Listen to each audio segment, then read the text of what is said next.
Good morning to all students. मेरा नाम अभय अग्रवाल, मैं फिजिक्स फैकल्टी का टीचर हूँ और आज हम लोग 12th का पहला चैप्टर यानी कि इलेक्ट्रोस्टैटिक्स पढ़ेंगे। इलेक्ट्रोस्टैटिक्स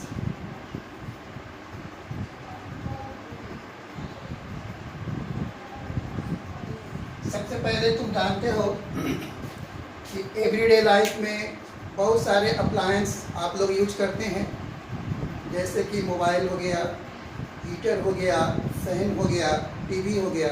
ये सारे इलेक्ट्रिकल पावर पर आधारित हैं, इसलिए इसका स्टडी हमारे लिए बहुत इम्पोर्टेंस रखता है।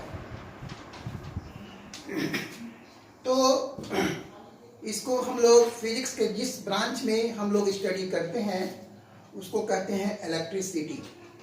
इसके दो ब्रांच हमें पढ़ने हैं 12th में। पहला है इलेक्ट्रोस्टैटिक्स और दूसरा है इलेक्ट्रिक करंट। नाम से ही क्लियर है, इलेक्ट्रोस्टैटिक्स यानी कि इलेक्ट्रिकल का वह फेनोमेनन जिसमें कि चार्ज रेस्ट में रहता है, उसमें जो ये प्रॉपर्टी डिस्प्ले करता है उसके बारे में हम लोग स्टडी करते हैं। इसमें चार्ज स्थिर रहता है और यही अगर चार्ज यदि मोशन में आ गया दैट इज कंस्टिट्यूट करेगा इलेक्ट्रिक करंट, तो उसको हम लोग पढ़ेंगे इलेक्ट्रिक करंट में। तो हम लोग सबसे पहले जानेंगे कि इलेक्ट्रोस्टैटिक्स होता क्या है। नाम से ही क्लियर है, इलेक्ट्रोस्टैटिक्स, इसमें चार्ज रेस्ट में रहते हैं। तो इसमें सबसे पहले हमें पढ़ना है फ्रिक्शनल इलेक्ट्रिसिटी।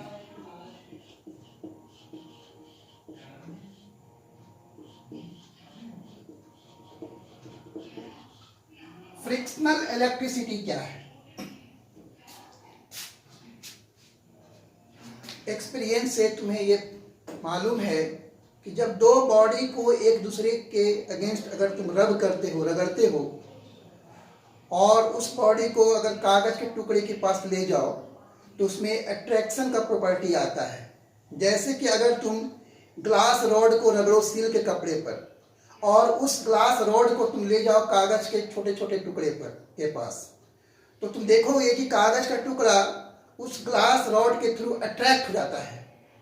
तो वह एजेंसी जो किसी भी बॉडी में ये अट्रैक्शन का गुण देता है उसको हम लोग इलेक्ट्रिसिटी कहते हैं। एक बार फिर से, the agency which produces the attraction property is called electricity and the body is said to be electrified or charged।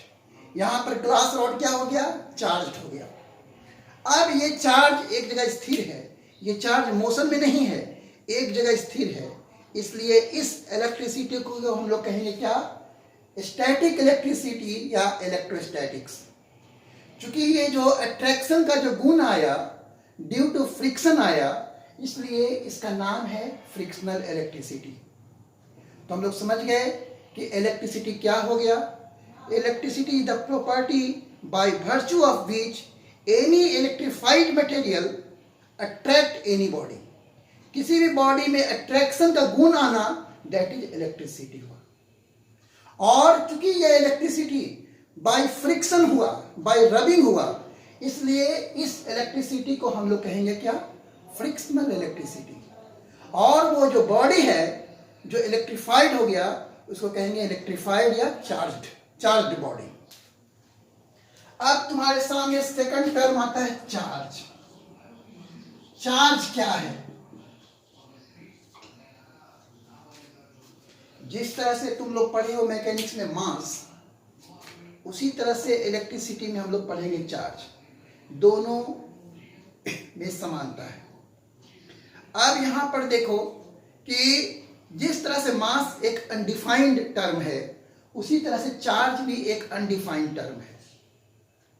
Charge को हम लोग कैसे डिफाइन करेंगे? कि इसके गुण के आधार पर। हम लोग चार्ज को देखते नहीं हैं, तो इसको डिफाइन कैसे करेंगे कि इसका गुण क्या है, इसका प्रॉपर्टीज क्या है। तो चार्ज क्या है? सुनो, it is the property of material by virtue of which two electrons repel each other, two protons repel each other and one electron and one proton attract each other. Charge क्या करता है? Repel या attract करता है. तो it is the property of a material by virtue of which two electrons repel each other, two protons repel each other and one electron and one proton attract each other. जो term charge है उसको दिया था किसने? ड्यूफे ने. और charge दो तरह के होते हैं, इस बारे में एक अमेरिकन साइंटिस्ट बेंजामिन फ्रैंकलिन ने बताया था. इन्होंने क्या बताया कि चार्ज दो तरह के होते हैं, एक पॉजिटिव और एक निगेटिव. जैसे कि अगर हम ग्लास रॉड को स्टील के कपड़े पर रगड़े तो ग्लास रॉड पर क्या आता है? पॉजिटिव चार्ज आता है. स्टील के कपड़े पर क्या आता है? निगेटिव चार्ज आता है. इस तरह से और भी बहुत सारे पेयर्स हैं जिसमें एक पर क्या आएगा? पॉजिटिव चार्ज आएगा, दूसरे पर क्या आएगा? निगेटिव चार्ज आएगा. थर्ड है electronic theory of electrification. Electronic theory of electrification.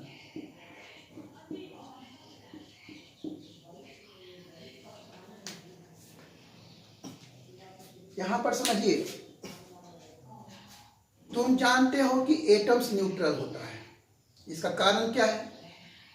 इसका कारण है कि जितना इसके सेंटर में पॉजिटिव चार्ज होंगे उतना ही इसके डिफरेंट ऑर्बिट में इलेक्ट्रॉन्स होंगे.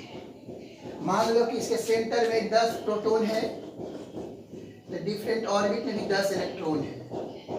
इलेक्ट्रॉन पर चार्ज, इलेक्ट्रॉन का साइन माइनस होता है और प्रोटॉन का साइन प्लस होता है.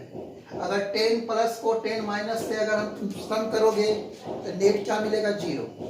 यानी कि एटम्स इलेक्ट्रिकली न्यूट्रल है. इसका मतलब क्या हुआ कि जितने इसके न्यूक्लियस में प्रोटॉन्स होंगे उतना ही इसके डिफरेंट ऑर्बिट में इलेक्ट्रॉन्स होंगे और नेट चार्ज क्या होगा? 0 होगा.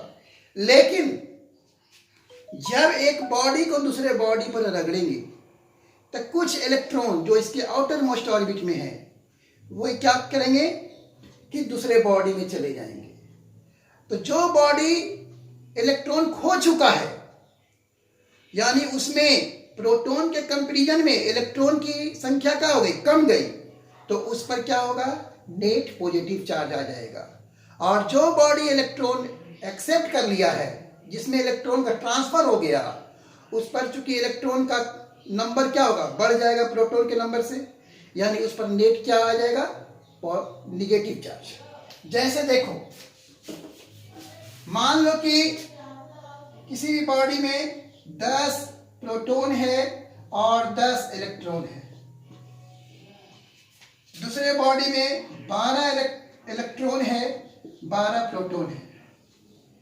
इस पर भी नेट चार्ज 0 हो गया, इस पर भी नेट चार्ज 0 हो गया. हमने इसके और इसके बीच रगड़ा, इसको फ्रिक्शन किया, तो इस पर मान लो कि 2 इलेक्ट्रॉन यहां आ गया. तो फाइनली क्या हो जाएगा कि इसमें 12 इलेक्ट्रॉन हो जाएंगे और 10 प्रोटॉन हो जाएंगे. इसमें क्या आ जाएगा? 10 इलेक्ट्रॉन आ जाएंगे, 12 प्रोटॉन हो गए. तो इसमें माइनस वाले का नंबर कितना ज्यादा है? प्लस वाले से 2, यानी इस पर 2 निगेटिव चार्ज आ जाएंगे. और इसमें 12 प्रोटॉन है, 10 इलेक्ट्रॉन है, यानी इसमें प्लस वाले की संख्या ज्यादा है माइनस वाले से, यानी इस पर क्या आ जाएगा? +2e आ जाएगा. यानी जो इलेक्ट्रॉन खोया उस पर क्या आ जाएगा? Positive charge. और जो इलेक्ट्रॉन एक्सेप्ट किया उस पर क्या आ जाएगा? Negative charge. जो जितना इलेक्ट्रॉन को खोया उतना उस पर प्लस चार्ज आएगा. जैसे ये 2 इलेक्ट्रॉन खोया तो इसमें 2 इलेक्ट्रॉनिक पॉजिटिव चार्ज आएगा, इसमें क्या आएगा? 2 इलेक्ट्रॉनिक निगेटिव चार्ज आएगा. तो यानी कि चार्जिंग का वजह क्या हुआ? Due to friction. जब एक बॉडी को दूसरे बॉडी में रगड़ते हैं तो कुछ इलेक्ट्रॉन्स एक बॉडी से दूसरे बॉडी में चला जाता है. जिस पर इलेक्ट्रॉन चला गया, जो इलेक्ट्रॉन को एक्सेप्ट किया, उस पर क्या आया? Negative charge. और जो इलेक्ट्रॉन खोया उस पर क्या आया? Positive charge.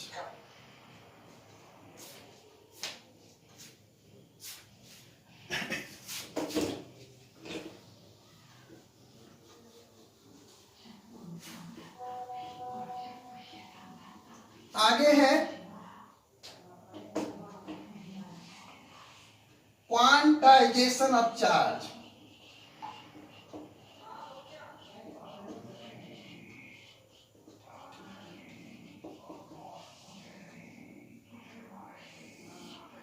बहुत ही इंपॉर्टेंट है, इसको ध्यान देगा तुम लोग।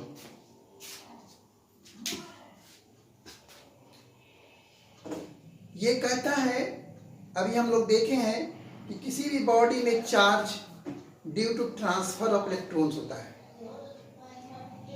तो किसी भी बॉडी में कितना चार्ज आया वो कहलाता क्या है, उसको हम लोग डिफाइन करते हैं क्वांटाइजेशन ऑफ चार्ज से।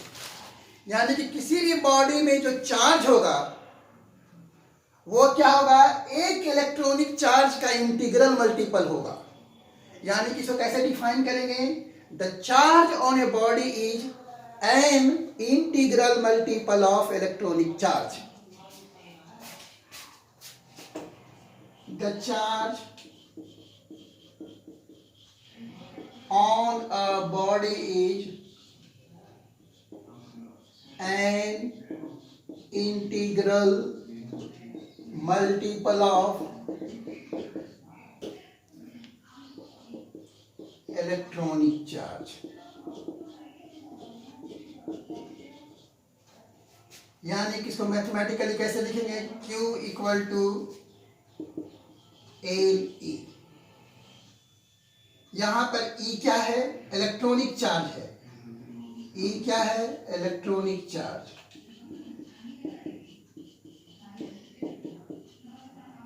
इसका वैल्यू कितना होता है, 1.6 into 10 to the power minus 19 coulomb. और L क्या है, एन इंटीजर।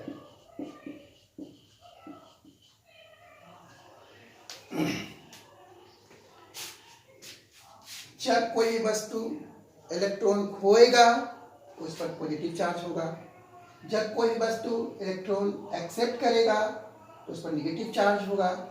जितना इलेक्ट्रॉन खोएगा, जितना इलेक्ट्रॉन एक्सेप्ट करेगा उतना ही उस पर चार्ज आएगा। एन क्या हुआ, जितना इलेक्ट्रॉन खोया या जितना इलेक्ट्रॉन एक्सेप्ट किया। ई क्या हुआ, इलेक्ट्रॉनिक चार्ज हुआ, इलेक्ट्रॉन का चार्ज। इससे छोटा चार्ज नहीं होता है। किसी भी बॉडी में सबसे स्मॉलेस्ट चार्ज कितना होता है, एक इलेक्ट्रॉनिक चार्ज, यानी इतना कूलम। और क्यू क्या है, चार्ज ऑन द बॉडी, जो जिस बॉडी पर हमें चार्ज निकालना है। यानी कि Q equal to charge on the body, N integer and E is an electronic charge. ये फॉर्मूला किस पर दिया गया है, क्वांटाइजेशन ऑफ चार्ज पर दिया गया है। अब यहां पर देखो कि इस पर हम कुछ न्यूमेरिकल का चर्चा करेंगे जो कि ज्यादा तुम्हें क्लियर करेगा।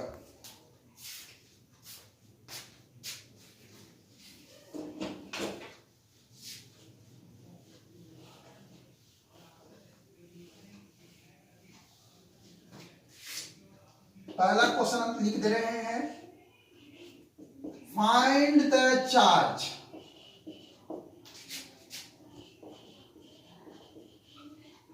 on 1 mole of electrons। बहुत इंपॉर्टेंट क्वेश्चन है ये।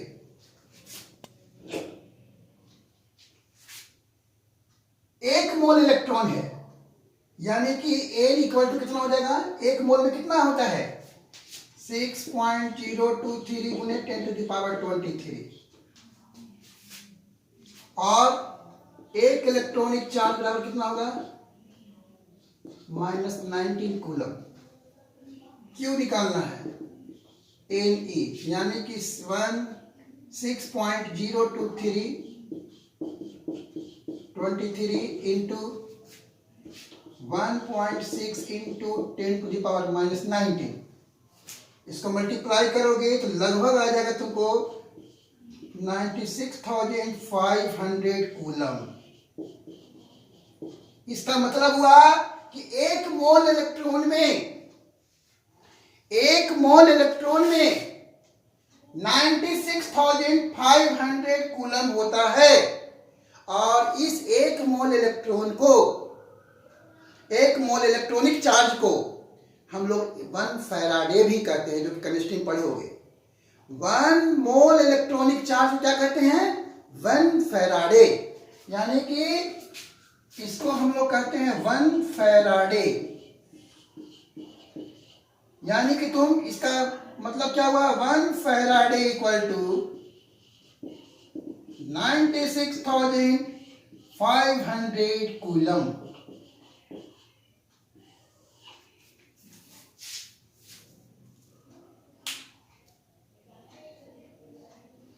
सेकंड क्वेश्चन, फिर से देखो इसको। Find the charge on 1 mole of electron. 1 mole में कितना होता है? 1 मोल इलेक्ट्रॉन में कितना इलेक्ट्रॉन होगा? तो तुम लोग पढ़े होगे 1 मोल में कितना होता है? 6.023 इंटू 10⁻23। इलेक्ट्रॉनिक चार्ज कितना हुआ? 1.6 into 10⁻−19 coulomb. Q equal to NE होता है, तो N का वैल्यू रख दिए 1 मोल, और यहां पर क्या हुआ? इलेक्ट्रॉनिक चार्ज रख दिए। सोल्व करेंगे तो लगभग इतना आएगा। और इसी 1 मोल इलेक्ट्रॉनिक चार्ज को हम लोग 1 फैराडे भी कहते हैं। यानी कि 1 फैराडे इक्वल टू कितना कूलम हो गया? 96,500 कूलम हो गया।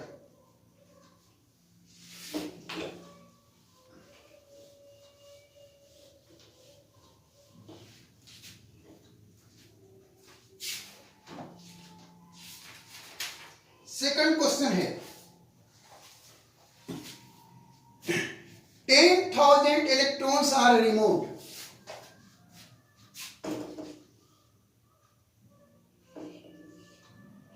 10,000 electrons are removed from a neutral body.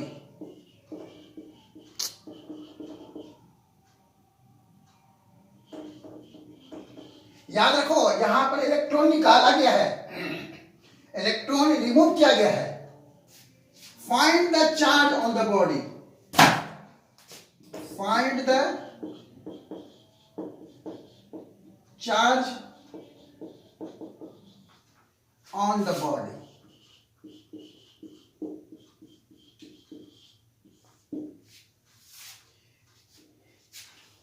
Ten thousand क्या हो गया?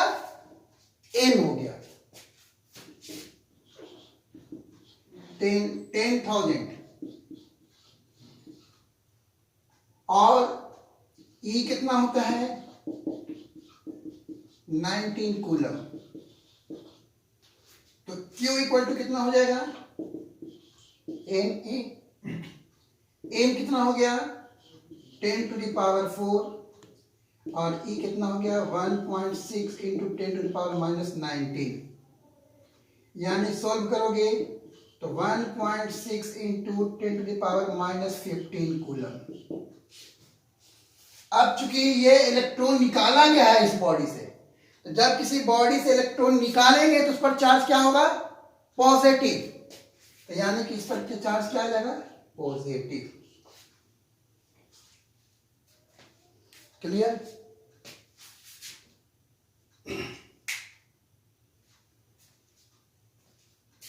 आगे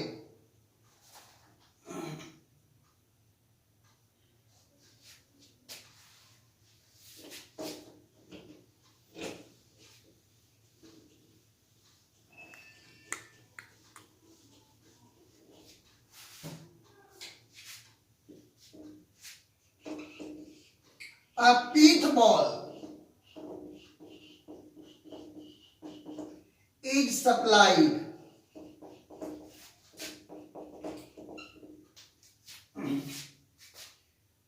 with 5 million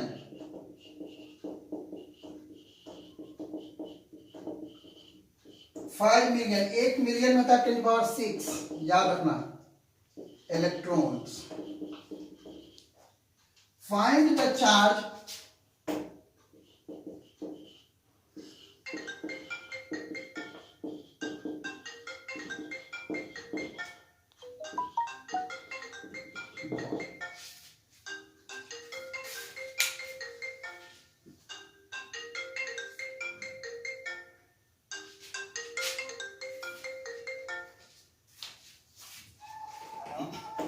Q equal to N E 5 million, यानी 5 मिलियन मतलब कितना हो जाएगा 5 into 10⁶।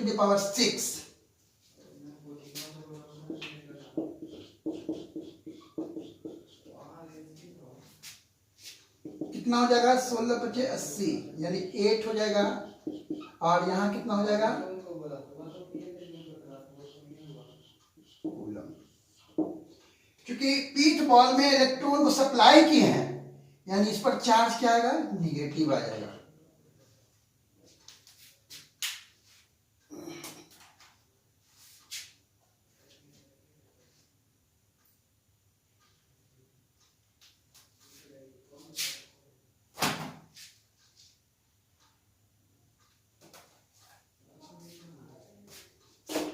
Four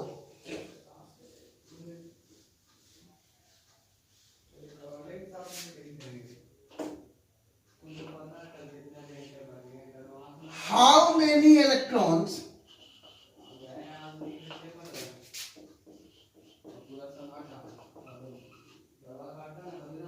should be removed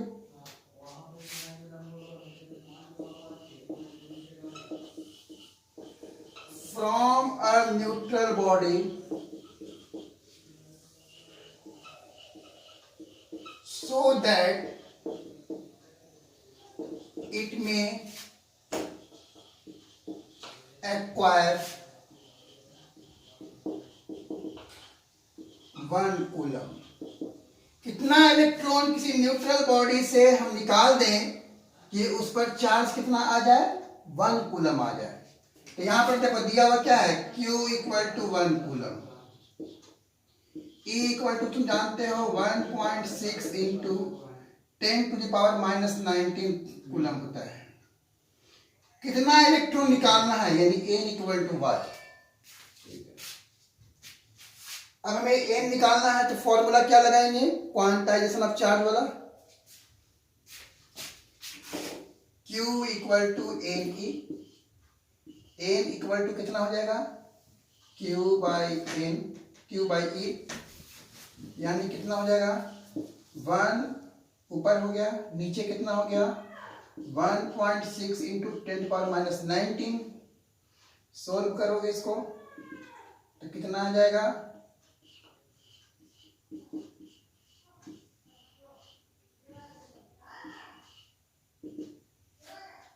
6.25 into 10⁻18, यानी कि 6.25 इंटू 10⁻18 अगर हम इलेक्ट्रॉन्स को निकाल दें न्यूट्रल बॉडी से तो उस पर चार्ज कितना आ जाएगा 1 कूलम आ जाएगा।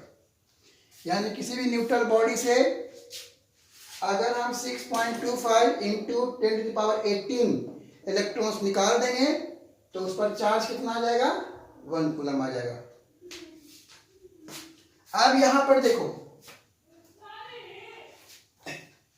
क्या एक बॉडी 9.6 इंटू 10⁻⁻20 कूलम चार्ज रख सकता है?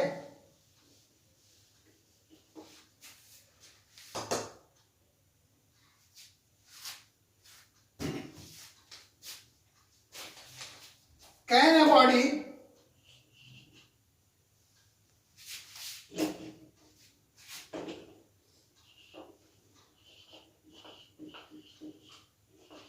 have a charge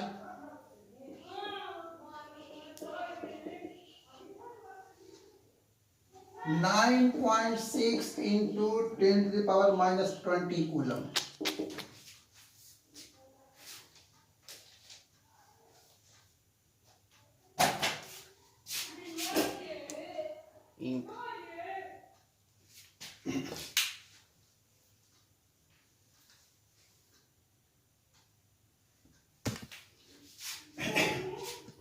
तो यहां पर देखो पहले निकालेंगे n अगर इंटीजर आ गया वो चार्ज होगा, और अगर n इंटीजर नहीं आया है तो उतना चार्ज नहीं हो सकता है। तो n इक्वल टू कितना हो जाएगा Q बाई E। क्यू कितना है 9.6 इंटू इतना बाय इलेक्ट्रॉनिक चार्ज कितना हो गया 1.6 इंटू 10⁻⁻19।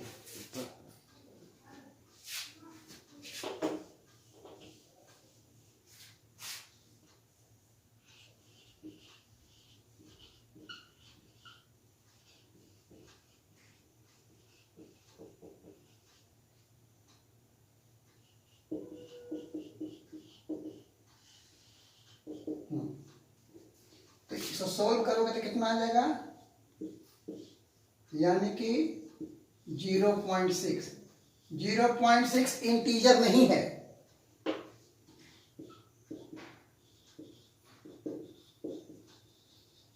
इसलिए ये बॉडी इतना चार्ज नहीं रख सकता है, इसलिए आंसर में क्या हो जाएगा no.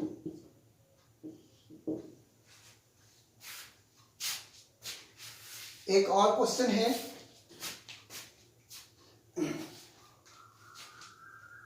if all the free electrons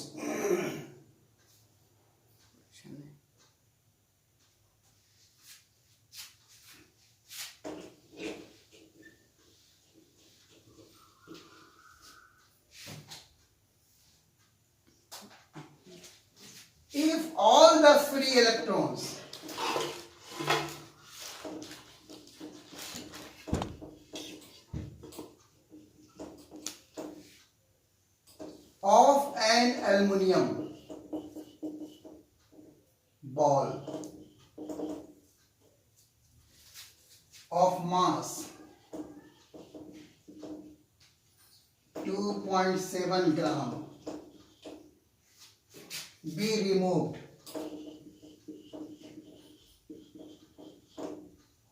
what will be the charge on the ball?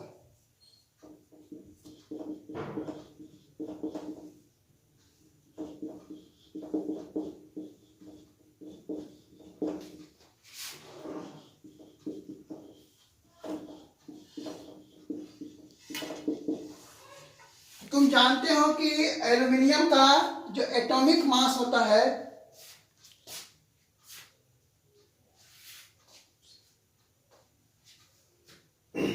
तुम जानते हो कि एल्युमिनियम का जो एटॉमिक मास होता है वो 27 ग्राम होता है।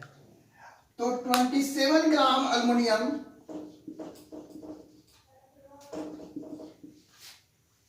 कंटेन कितना atom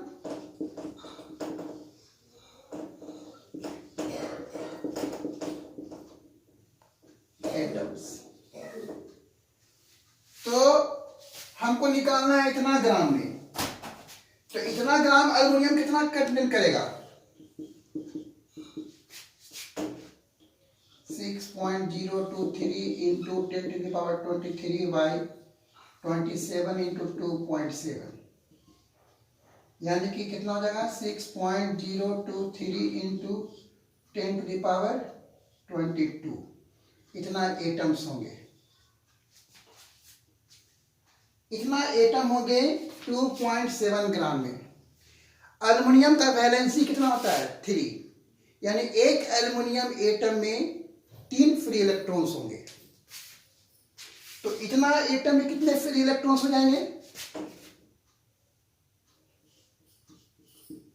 number of free electrons removed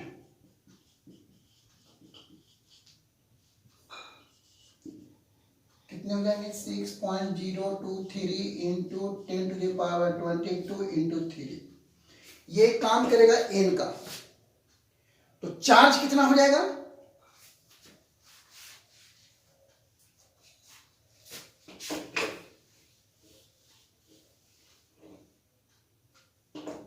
Q equal to N E. यहां एन कितना हो गया